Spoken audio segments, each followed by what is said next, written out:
Well, just like 2022, the NFL regular season is also fast approaching the finish line, but there's still a lot remaining to be decided. Week 17 comes with an opportunity for several teams to either lock in their playoff position or move one step closer to one. A few head-to-head matchups could have a ripple effect through the league. Plus, New Year's means that college football action is going to be happening, including the playoff games between Ohio State, Georgia, this little team called Michigan, and TCU. Yeah, you can tell we have some blue here in the studio. Well, Scott Pioli joins me now for more. He is a former GM for the NFL, currently an analyst for the NFL Network and CBS Sports. It's so good to have you, Scott. So tell us, Miami Dolphins quarterback, and I always get his name screwed up, so I'm going to let you say it. But we just say Tua here. It's not you. Everyone gets that name wrong. Don't worry. It's not you. But he's not going to be playing in Sunday's game with the New England Patriots. Tell us what's going on, and then do you give the game to the Patriots now? Lana, this is an interesting game because you've got the New England Patriots who have lost 4 of their last 5 games, and you've got the Miami Dolphins who have lost their 4 last games. So you've got 2 teams that were in the hunt early in the season. They put up strong records in the early and middle of the season, but have lately been sliding. But this is a very, very important game because likely the winner of this game will have a strong chance of being in the playoffs. When I look at these 2 teams that are going to be fighting for their playoff lives, the Patriots do have a very, very good chance, in my opinion.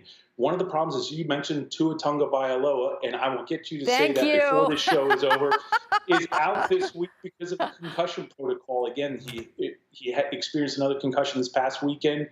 So that is a big loss for the Miami Dolphins and their offense. However, Teddy Bridgewater, who's a very experienced NFL quarterback, is going to come into the game, and he has the weapons on the outside in Tyreek Hill and Jalen Waddle. But the big problem with the Patriots this weekend is their defensive secondary. They have lost a number of starters, and they're going to be playing shorthanded. So right now, this game is a toss-up.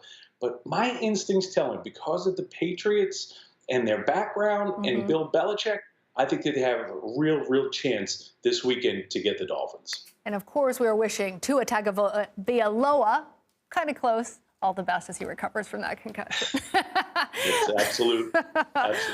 Let's talk about Tom Brady. Whenever you talk about the Patriots, you sort of make your way over to Tom Brady, right? He's playing, obviously, with the Tampa Bay Buccaneers. They are looking to seize that title in the NFC South for the 2nd straight season with a win over the Carolina Panthers.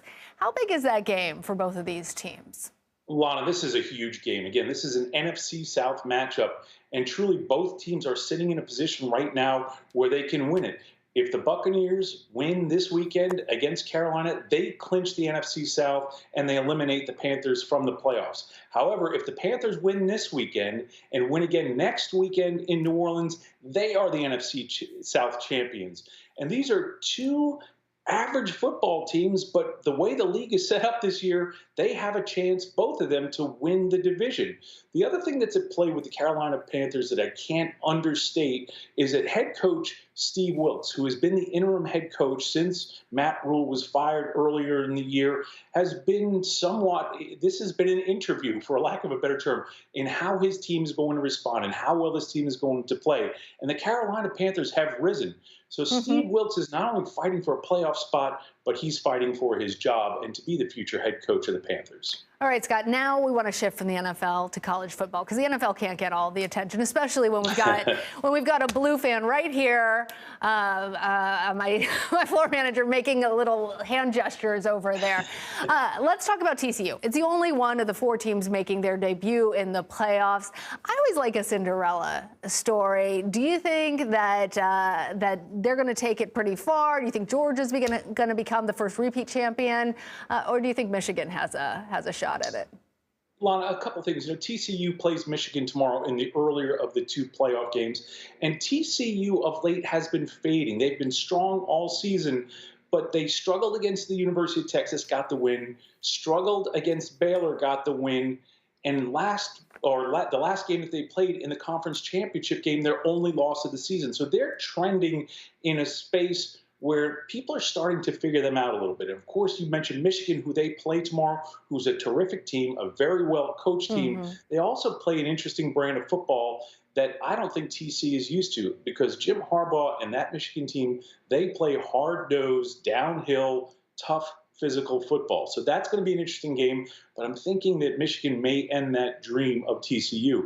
We go to the later game in the afternoon, the University of Georgia, as you mentioned, the defending champions, an absolutely fantastic team. They've got talent, they've got great coaching, quite possibly the most talented team in terms of a roster in the country.